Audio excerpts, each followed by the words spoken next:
Good morning, DawgNation. I am Brandon Adams, and this is DawgNation Daily, daily podcast for Georgia Bulldogs fans, presented today by Pella Window and Door of Georgia. We're in a great mood, even though we're still pre-recording this thing at like the crack of dawn because of whatever going on. We believe that's going to be fixed soon, but the point is, even in the midst of some personal challenges in terms of how we deliver the show, not being able to talk and interact with you live, we're still in an incredible mood today, and how could you not be?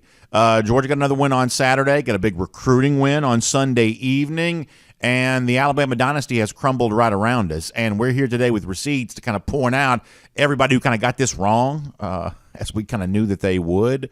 So how could you not be in a good mood in a situation like this? Also, John Stinchcomb, good enough to wake up early with us here today as we're pre-recording. He's going to help us react to the win against Ball State on Saturday, what we learned about Georgia there in that spot, possibly maybe one kind of minor concern.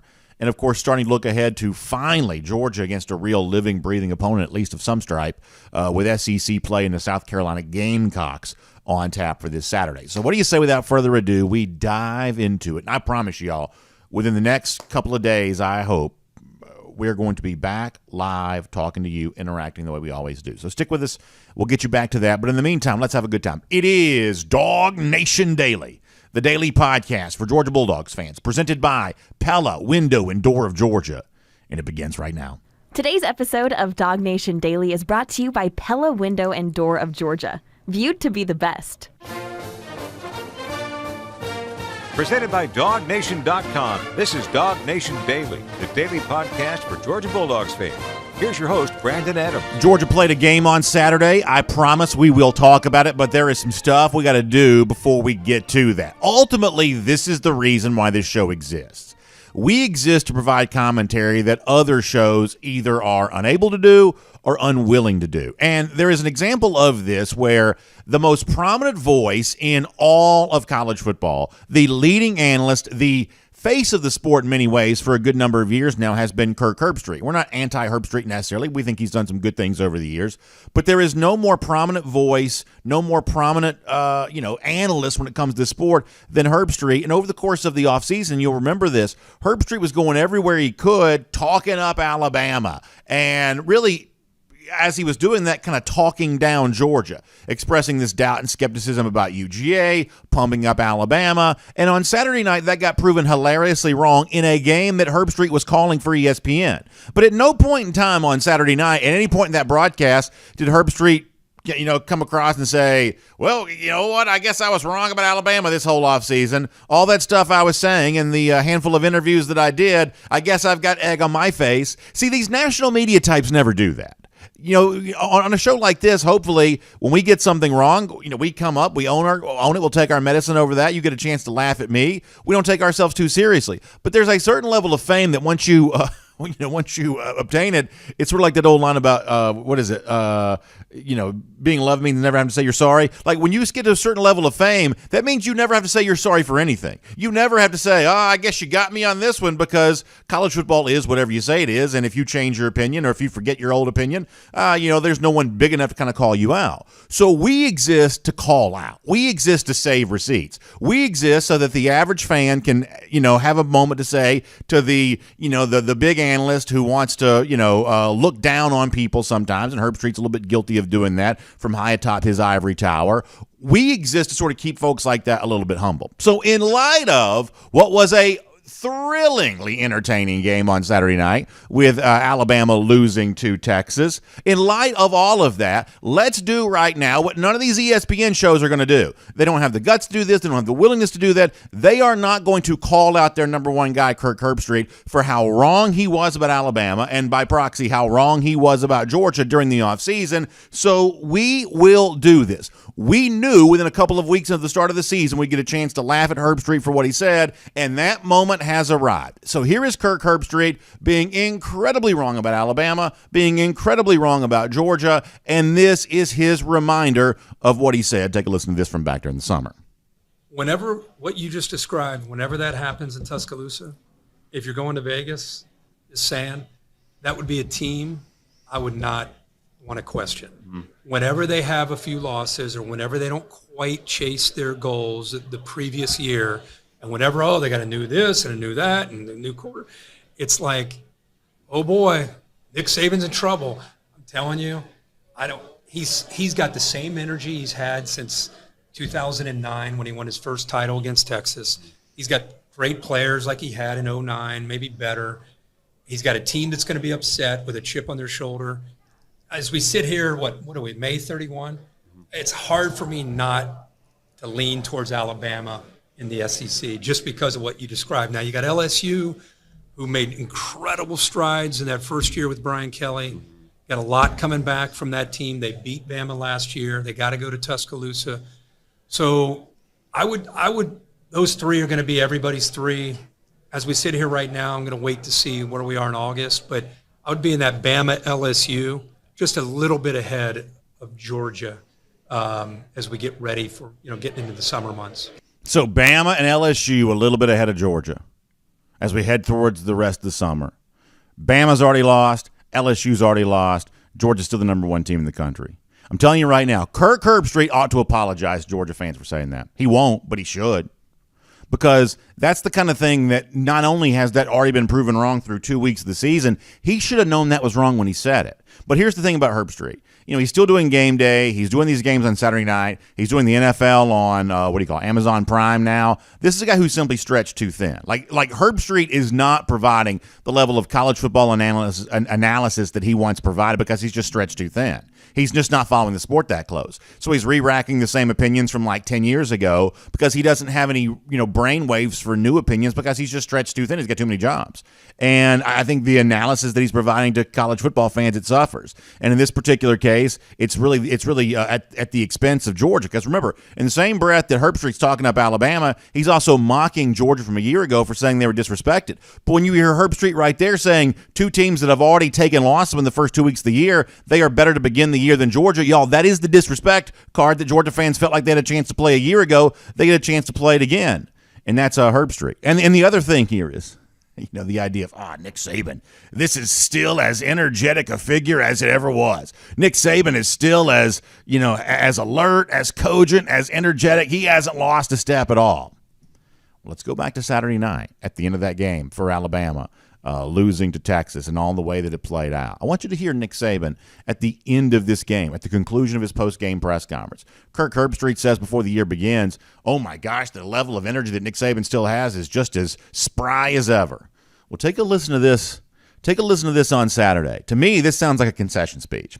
To me, this sounds like a guy who's getting ready to pass that baton. To me, this sounds like a guy who sort of knows that his moment in the sun has come to an end and he's maybe getting ready to take his final bow. Does this version of Nick Saban at the end of the game on Saturday, at the end of his post-game press conference on Saturday, does this sound like a guy who's still got the same level of energy he always has? Here it is post-game Saturday night. You judge for yourself. I do think that there was a great atmosphere out there. Our fans did a tremendous job. We appreciate the support. It was fantastic. And, it's a privilege to play in games like this. It's a privilege to play at the University of Alabama. It's a privilege to play where you have such great tradition. And it's a privilege to play where you have such great fan support. So we really appreciate it. Thank you. I can promise you this. That is not what Alabama fans wanted from Nick Saban on Saturday night. They wanted him to slam his fist down on the podium. They wanted him to scream and say, we're going to fix this, and we're going to go out there, and we're going to do this, and we're going to bounce back, and we're going to be better. Instead, Nick Saban was reflective. Nick Saban was, is it contemplative? Nick Saban was contemplative. He was grateful. Perhaps looking back on the career and the run that he's had there at Alabama. Perhaps Nick Saban knows what Alabama fans also deep down know, that things have changed. Alabama's now lost, 3 times in its last 7 games against Power 5 teams. They've lost 4 times since Georgia beat them in January of 2022, and Georgia's won the last 2 national championships. There is a lot of evolution happening here. And once your moment in the sun kind of goes away, you don't often get that back to the same level. It sounds like Nick Saban sort of understands that. Alabama fans, maybe deep down, they know that too. But if they don't, Texas fans sure enough do. A video that many of you shared with me coming from Austin, Texas on Saturday night, where Texas fans who were not at the game were back on campus celebrating. And we know what the meme has been for a long time. This has even traveled beyond college football, where teams hold up the "We Want Bama" sign. That was always the calling card for when you thought your team had stepped up and you're ready for the next level. "We want Bama" was the signal of all of that.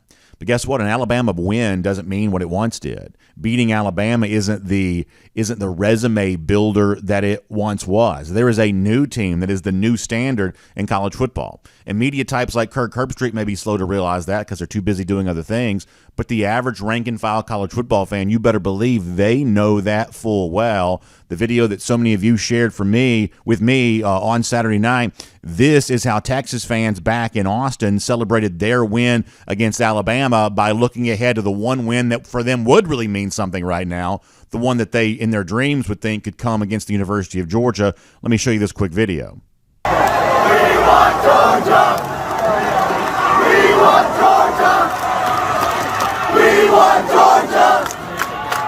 We want Georgia! So that's kind of all you need to know right there. That's it right there. That's all you need to know. It used to be we want Bama. Now it's we want Georgia.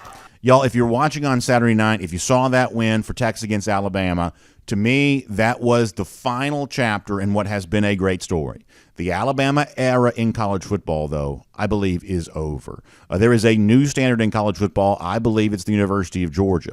Georgia's won the last 2 national championships. We believe it's also going to go for 3 in 23. And to Texas, who says, hey, we want Georgia, my advice, be very careful what you wish for because you might just get it. And the version of Georgia that you would perhaps see in a college football playoff this time around would be very different than the sort of bowl team you played back in 2018. Georgia is just as much the standard in college football as it's ever been. Alabama, propped up by the likes of Kirk Herbstreit before the season began, he's already been proven wrong, and anybody else who doubts Georgia along the way, I believe they're going to be proven wrong too. So now, to shift gears here just for a moment, as you see on the screen, good news for Georgia yesterday when it comes to recruiting. In addition to seeing the team get a win on the field on Saturday, also got a win in recruiting there too, as 4-star linebacker Chris Cole committed to the Dogs yesterday evening. Of course, our buddies Connor Riley, Jeff Centel had great coverage of this for you at DawgNation yesterday. And look, we're going to have more time to talk about this in the future. We are.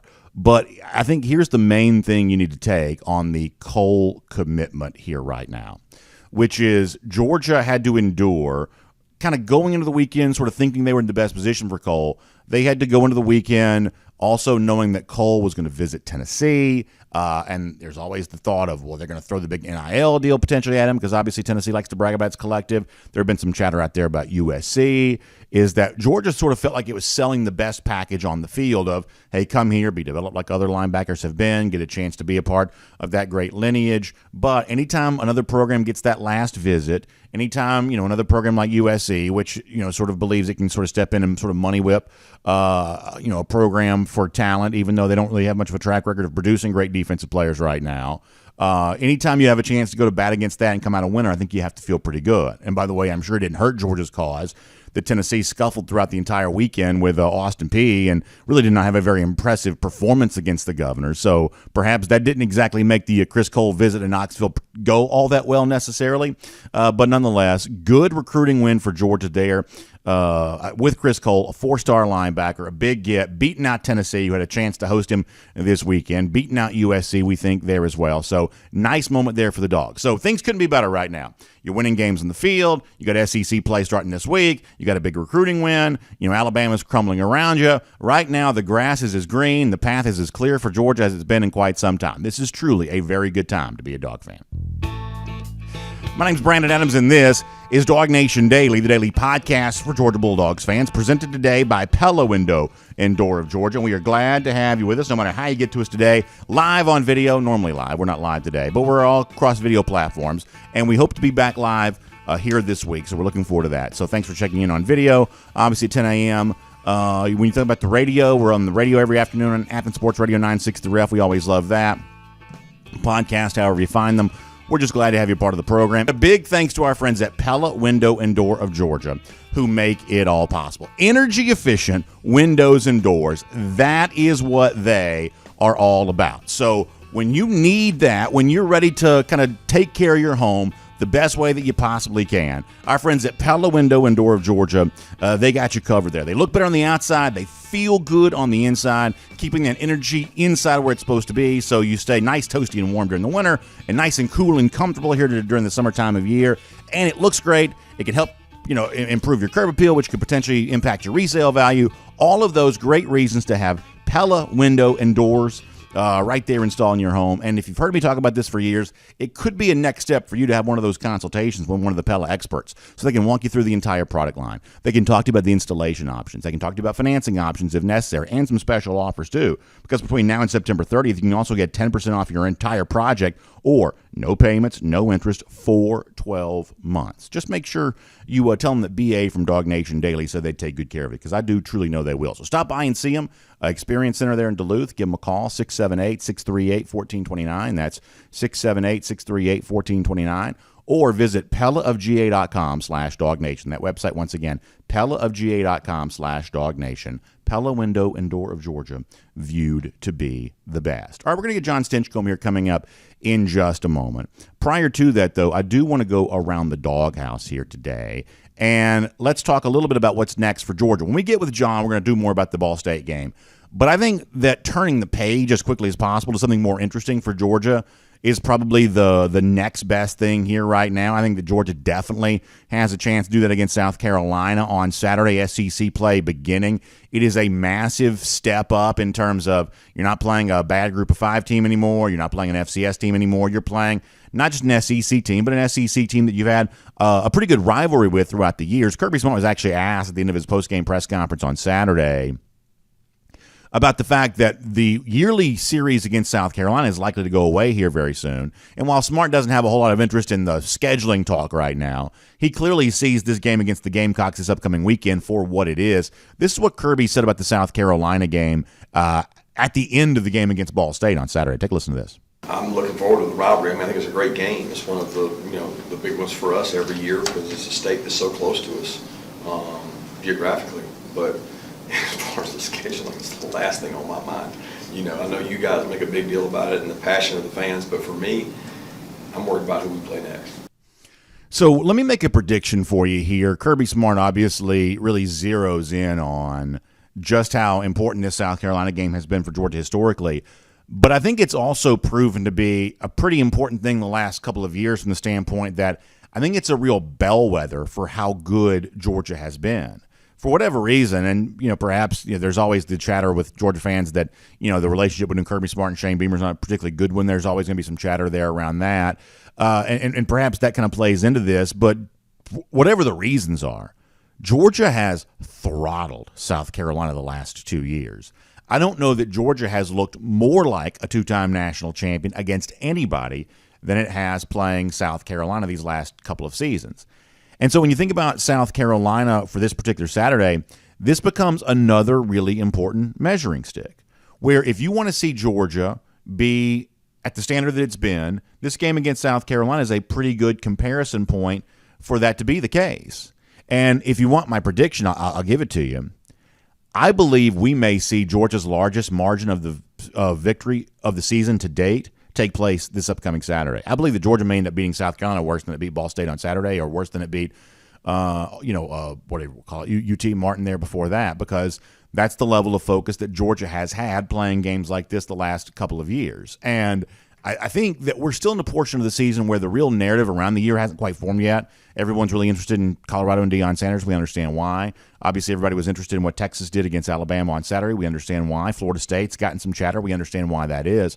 But the real narrative hasn't really emerged yet, and I believe that could start to take shape on Saturday, where Georgia gives a reminder that just like a year ago, when really no one was playing at Georgia's level for almost the entirety of the year, that may also be true again this season there as well. And the game against South Carolina, which was a pretty stern warning in that direction last year, that may be the case here this year too. So watch out for Saturday, 3:30 on CBS, different level of energy, different level of opponent. And I believe a different level of performance from the University of Georgia. I believe Georgia on Saturday goes out and gives a reminder of just how good it is and just how far everybody else in the country may be from actually playing at Georgia's standard. And that is around the DawgHouse here on DawgNation Daily, presented by Pella Window and Door of Georgia today. We're going to get John Stinchcomb. Let me also squeeze this in very quickly. Some of you have reached out to tell me it sounds like our DawgNation invasion of the Tennessee River is sold out. I understand that we're supposed to have a waiting list type situation if we can find some more room on the boat. I don't know that that's actually working right now, because what some of y'all have reached out to me to say is that you were, you kind of got locked out. You weren't able to make the purchase or get on the list or whatever else. So we're going to try to see if I can figure out what the story with the waiting list is. But we are completely sold out. We knew we would. This has been as popular as anything we've done in quite some time. So we knew we'd sell out quick. We have. But I believe there may be an opportunity for a waiting list. So let me see if I can give you more information on that, because it sounds like some of y'all got sent away when you tried to buy here this weekend. So we'll see if we can get more details on that, and we'll get back with you here in the very near future. But for now, that's coming up later. For now, let's get into what the win against Ball State sort of indicates about Georgia, what happens next against South Carolina, and, oh, yeah, is the Alabama dynasty, did it come to an end? Let's talk about all of that right now as we welcome in John Stinchcomb from Marlowe's Tavern Insider Update here today. From Athens and across the SEC or wherever the recruiting trail may lead, here's a DawgNation.com insider. We will say hello to John Stinchcomb, Marlowe's Tavern Insider Update. John, kind enough to get going here early in the morning with us, as we're still kind of in that weird vibe of having to pre-record some of these shows and things like that. So we certainly appreciate John and his willingness to do that for us here today. And John, I promise we'll get to Ball State in a minute, the game that Georgia played on Saturday. But I want to kind of pick up where we were a moment ago. I just think this is a team that desperately needs to play a real football game against a real opponent. I don't know how good South Carolina is. The loss to North Carolina would suggest the Gamecocks might not be very good, but it's at least an SEC game. There's a little bit of a rivalry vibe to all of this. And given how Georgia has throttled the Gamecocks the last couple of years, I think this provides a pretty important measuring stick on Saturday. How ready for SEC play do you believe that Georgia is here right now? I think they can't wait. They've been chomping at the bit. The preseason's over. You've had 2 warm-up games, if you will, where you don't need to put together a full package, and the expectation is you're going to win. And I'm not saying South Carolina's a great team. They're not. But it is an SEC opponent. It does count more. And the fact that it's a rival that, it's not on the same scale as a Florida or a Tennessee or the emergence of Alabama these past few years as a rival. But it does mean more. And there is a added component that we have not seen in these first 2 weeks, where you want your horses back in the race, and there's no longer that press that hasn't been felt, and I think it's going to be a welcome change for not only the players but the staff and the fans as well, as you move into this season and into more competitive football. Yeah, and listen, I think the story of last season was that Georgia was way better than everybody else. Now, that doesn't mean you can't play a close game. Georgia still played 2 close games a year ago, and certainly Ohio State definitely had a chance to beat Georgia, just didn't. But that doesn't change the fact that for 15 games last year, no one really came close to playing at Georgia's level. And I have a suspicion that's still true here this year. For all the clamoring for Deion Sanders right now, and I get what that's about, for all of the discussion about Texas and Florida State, these teams who've earned big wins, and once again, I kind of get what that's about. I believe the most likely narrative to really prevail this season is probably a replica of a year ago, that while there's some interesting things happening in the sport, there's one team that's just sort of far better than everybody else. It's Georgia. It's easy to forget that given who Georgia's played the last 2 weeks. Georgia has not been on the radar. But against South Carolina, a team that Georgia last year beat as bad as anybody could beat anyone, Georgia, just completely, annihilated the Gamecocks. I believe that Saturday, I think, could be and probably will be, I think, the reminder of that. That I think you're going to get a chance to see Georgia at its best, and I think you're going to get a chance to deliver the message that no matter what may be occurring and what the attention may be on any given moment, Georgia is still leaps and bounds better than everybody else. Is that kind of your expectation for a South Carolina game on Saturday? Yes, I think the ceiling is so much higher for Georgia, right? The amount of separation that can exist, that they can create between other teams, is evident. Let's keep the national landscape in perspective here. And as Georgia fans, I hear the grumblings of Carson and the running game, and maybe we need more presence on the edges, and we're young, and those are the critiques of a team that really has all the ingredients right? And different from, the storylines that existed 3 weeks ago before any football was played of, really the SEC West is where the biggest threats are coming from. And, we're barely through week 2, and LSU and Alabama already have a loss apiece. And if you're a fan of those programs, you're going, holy cow, what, all of our hopes and dreams are squandered already, and we're wondering what type of program we have. And as a Georgia fan, we're sitting here going, you know what, we can do better in these spaces. And I don't think we've seen our best football yet, but the expectation is, and the reality is, you're looking at a program that has a very real contention for a national championship at the end of the year, which is everyone's goal, but few teams have that capability. Georgia is very much, if not the program that should be preparing for and exhibiting each week in and week out, that capability. And I think this week against South Carolina, you do see an increase in performance. And the old adage of iron sharpens iron. I don't know how much iron exists in South Carolina, but it is an SEC opponent, and Georgia is very capable. And the critique has been, there's places for improvement, and that very much is true. But what exists is the foundational pieces for another national championship run for this Georgia football team. I think that's all really well said. Looking to the back on the Ball State game here for a moment, I thought that Georgia played better, I think, this week than it did a week ago.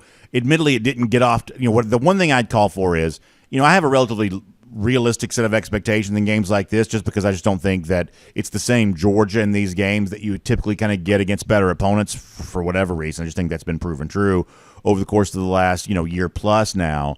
What I'd said was, hey, my reasonable request for Georgia in this game was get off to a faster start, build a lead quicker. That would be a good way to show improvement compared to the UT Martin game. That didn't really happen, and yet I still thought Carson Beck was better. I thought the offense overall was a little bit better. What was your specific evaluation of UGA against Ball State?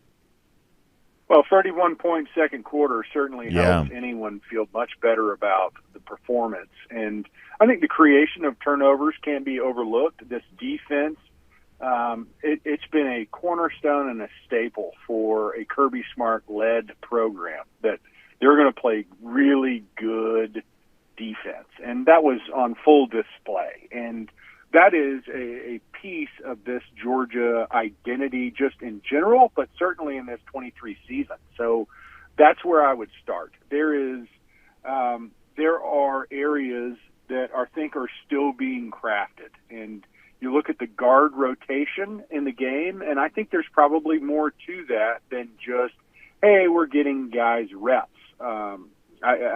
There's yet to be someone who puts their stake in the ground and says, I'm laying claim to this running back position. I think the fact that we got to see Dylan Bell do so much more than anyone was aware that he's capable of. I realize he played some running back in high school, but you make that jump to college, and he had arguably the best run of this season from anybody. And his versatility is something you go, ooh, I like that.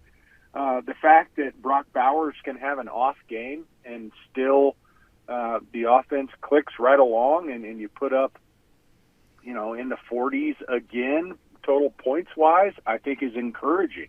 The return of Rosemy Jack-Saint is obviously a big plus, but what I see is so much versatility from this offense. And you see so many playmakers. Obviously, you're rotating guys in because it's Ball State, but these are highly capable players. And you've heard Kirby Smart say it before. If you're on this field, I'm expecting you to play just like a starter would. And I think that just speaks to the depth. I know before the season started, you and I were talking about what's one of the bigger threats. And what I said was, injuries and overall health. Yeah. But just looking at the amount of playmakers and depth of this team, that seems to be an area that Georgia can sustain some blows. But with that said, I'm a little mealy mouth here and playing both sides of the coin. But that running back room is, an area that isn't as strong as we've seen in years past. And so, I think that's another takeaway from this Ball State game is I'm grateful that there are a number of playmakers across this offense, but we certainly don't have that bell cow that we once have enjoyed from that running back room.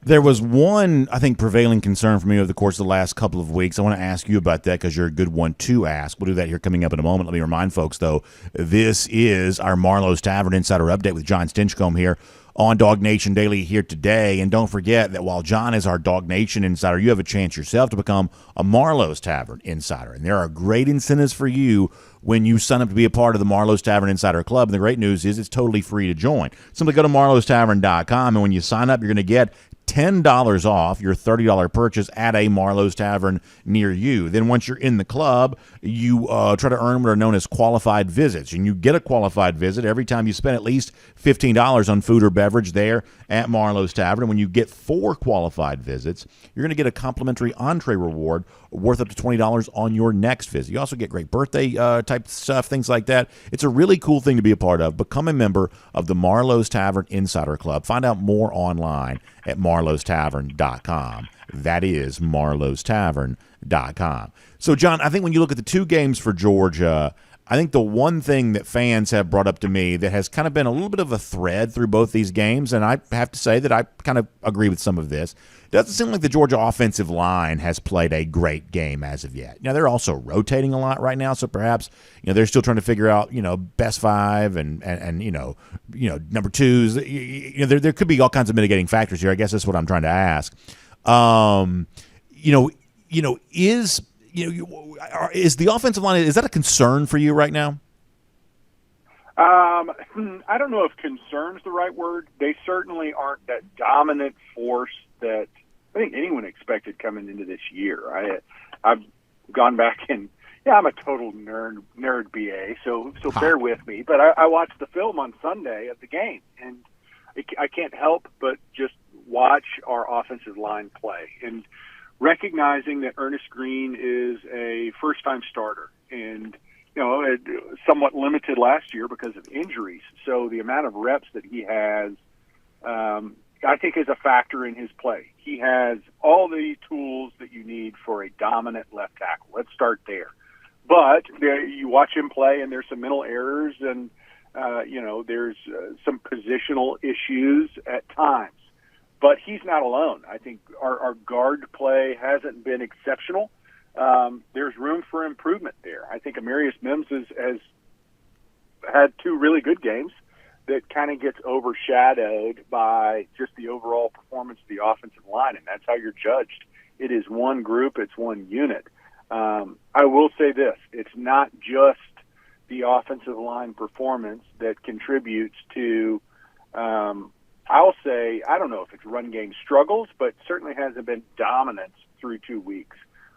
There's a number of times where, it's either perimeter blocking or not a good look that we're running into. So I don't know if that's on the quarterback or just scheme. And then there's times where, maybe we need to run through an arm tackle or we missed a hole. So it's a collective issue, but it's certainly, let's give credit and blame where it's due. The offensive line has not been the dominant force that I think we've expected, at least on paper, when you have as many returning starters and talented players in that group. We haven't seen that yet. It hasn't been reflected in their play. I think they're capable of it, but it certainly hasn't been dominant. And, you're looking for improvement. The amount of mental errors is a concern to me. The amount of times where, our guys are either going to the wrong linebacker or you leave somebody unblocked. When that happens 3-4 times in a game, you just go, man, that's not good, especially as, veteran presence as what we have in that group, there's certainly areas that we need to clean up and would really be costly in a more important game.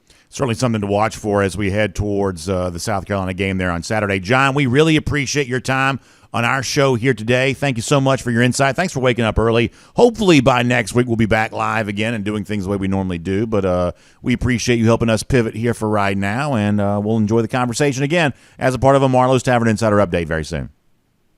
Always great to be a Bulldog, BA. Go Dogs. Yes, sir.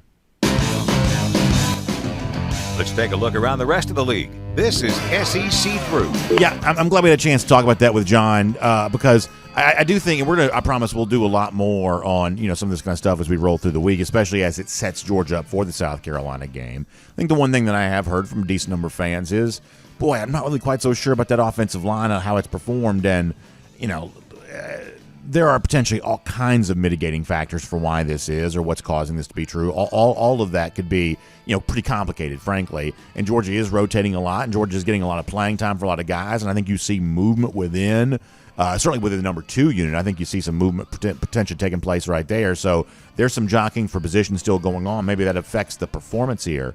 But this offensive line that I thought would be the number 1 strength of this team, and believe it still probably will be among the top strengths, probably has not quite asserted itself as of yet. Interesting to get John's analysis on that. Now, let's get ready to go cruising around the SEC, courtesy of Royal Caribbean. And just a simple invitation to you right now to be a part of our DawgNation cruise coming up in April. We're going to be on Allure of the Seas. It's an Oasis class ship, one of the largest cruise ships at sea, and it's going to be a bigger and better version of the DawgNation cruise than we've ever had before. Jessica Slater is a great travel agent, specially selected for us by Royal Caribbean, and she wants to help you get booked up for this. So the website she's put together is called RoyalDogs.com.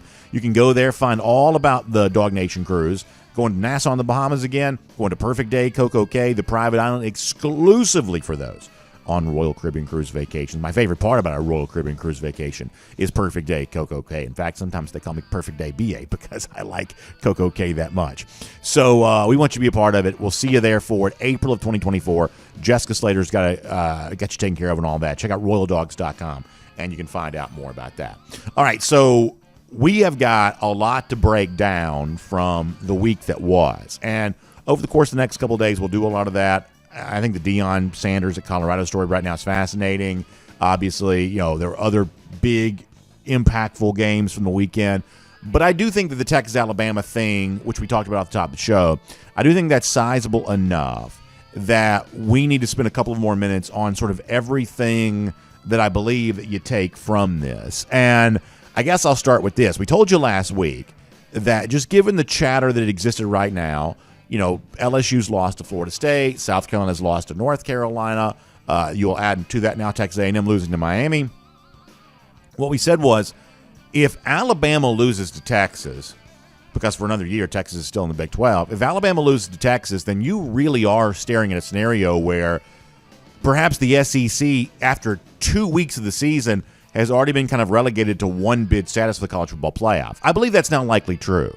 I believe, almost anything can happen, I guess, but I believe now it's probably pretty likely that the SEC only gets 1 team in the college football playoff. Now, I believe that'll be Georgia, but keep this in mind. Alabama, with what it showed you on Saturday, Jalen Milroe running, throwing deep. He doesn't throw intermediate ever at all. I mean, he just does. Imagine how bad Tyler Buckner and Ty Simpson must be if this is what emerged as the victor in the Alabama quarterback competition.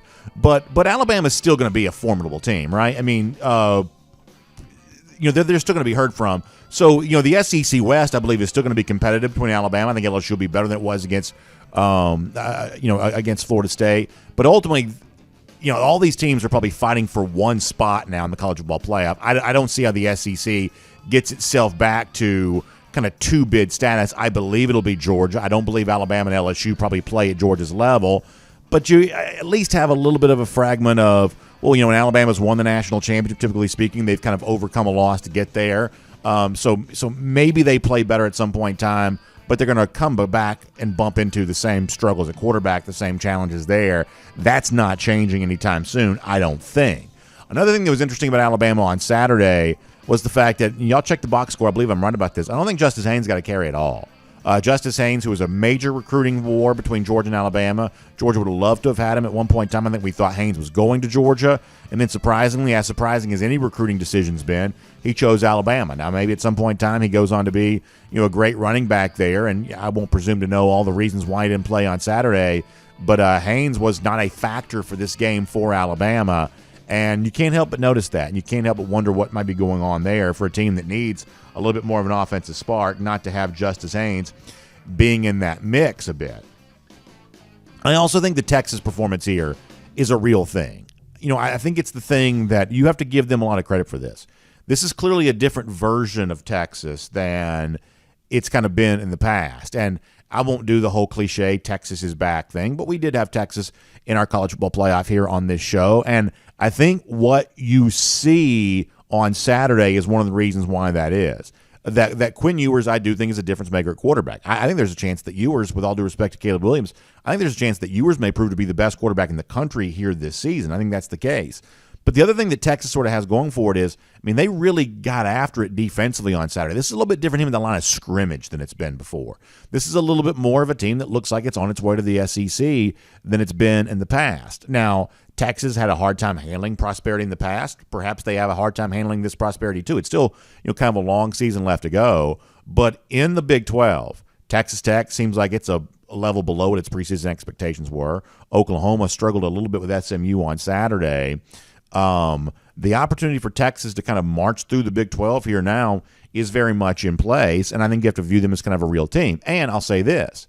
You have to also view the arrival of Texas and to a certain extent Oklahoma into the SEC next year as a big-time pressure cooker moment for a lot of the coaches in this league. To put it bluntly, I believe the arrival of Texas and Oklahoma next year, I think is going to get somebody fired. Like, look at Jimbo Fisher here for a moment. I'm not ready to tell you that Texas A&M is going to fire Jimbo Fisher, but here's what I am going to tell you. After the performance on the road at Miami on Saturday, this is the fourth time now in its last 4 games of being a road favorite that A&M has lost outright when favored on the road. Like, if you've got the wrong coach, you can't afford to have the SEC get tougher, your regional rivals come into this league and kind of take the spot that you're trying to claim for yourself. You can't afford to do that. So when you see how good Texas can be based on its win there on Saturday night, you come to the conclusion that someone in the SEC is going to get fired because this level of competition in this league is about to go up. You're collecting of easy wins the way it's been in the past. There won't be as many easy wins to collect. And teams that aren't quite so sure about their coach, even if it's expensive, even if the buyout is onerous, they may kind of move in the other direction just because this league is about to get much more competitive with the arrival of Texas and Oklahoma. And then finally, one more point on the game. We kind of laughed a little earlier at Nick Saban almost giving you a concession speech at the end of that game on Saturday night, pretty reflective. But the gratitude that he expressed, I don't think is the wrong thing here. And this is the one thing I think that Georgia fans remember too. And look, I think for Georgia, this moment may come decades from now, right? It may be 20 years from now. But at some point in time, everything sort of ends. Like, look at the 2 teams other than Georgia that have been the most dominant during the college football playoff era. Clemson's won 2 national championships. They had a long streak of consecutive playoff appearances. But it's pretty clearly not what it once was for Clemson. It seems like that era for them is probably over. Alabama has been the gold standard in college football. Nick Saban, I believe, is the greatest coach of all time. But in terms of being at the level they once were, it's pretty obvious now that's probably over too, that these things have changed. And so for Georgia fans, I think it's important to remember that while our situation here could certainly last a lot longer than Clemson's did, because Kirby Smart is a true X's and O's coach. Dabo Swinney is a little bit more of a CEO-style coach. Like, Kirby Smart can actually get under the hood and do some real coaching. I'm not sure Dabo can. So that gives Kirby the leg up over Dabo, and Kirby's obviously much younger at this point in time at Georgia than Nick Saban would have been at the same point in time during his Alabama tenure. You could make a case that Kirby's run at Georgia could last longer than Saban's has had. Saban's obviously been there since 2007. It's 2023 now. So you're talking about a good, 15, 16-year type run there for Alabama. But the point is, whether it lasts 16 years or it lasts 25 years or lasts 30 years, these kinds of moments in the sun, they just don't last forever. So if you're a Georgia fan, your job is to appreciate this. Your job is to soak it in. Alabama fans now, I think, are of the realization that their great moments are perhaps in the past tense. Clemson fans perhaps come to that realization there too. Georgia fans, soak it up, appreciate every moment, because no matter how long into the future it does last, we believe it can last a long time, it will not last forever. Nothing ever does. So soak it in, appreciate it, and take every win and every championship that perhaps comes your way. Take it for what it is, a truly special thing that is not guaranteed to anyone. And keep that in mind. Maybe the Alabama loss on Saturday, a little bit of a reminder of that. And we'll make that cruising around the SEC, courtesy of Royal Caribbean. Now, one of the things that makes enjoying college football so much easier is the great, unbelievable taste of Dr. Pepper. And I love watching college football because you know how much I love Dr. Pepper. The Fansville commercials are back, and everybody's having a good time around there on that. So when I think about college football, I think about Dr. Pepper. I don't know that any great brand is any more connected to college football than what Dr. Pepper is. So make sure you enjoy that rich, delicious, one-of-a-kind Dr. Pepper, or Dr. Pepper Zero Sugar, or Diet Dr. Pepper, or Dr. Pepper Strawberries and Cream, or whatever your Dr. Pepper choice is. Make sure you're choosing to enjoy that on game day, because Dr. Pepper truly is the one fans deserve.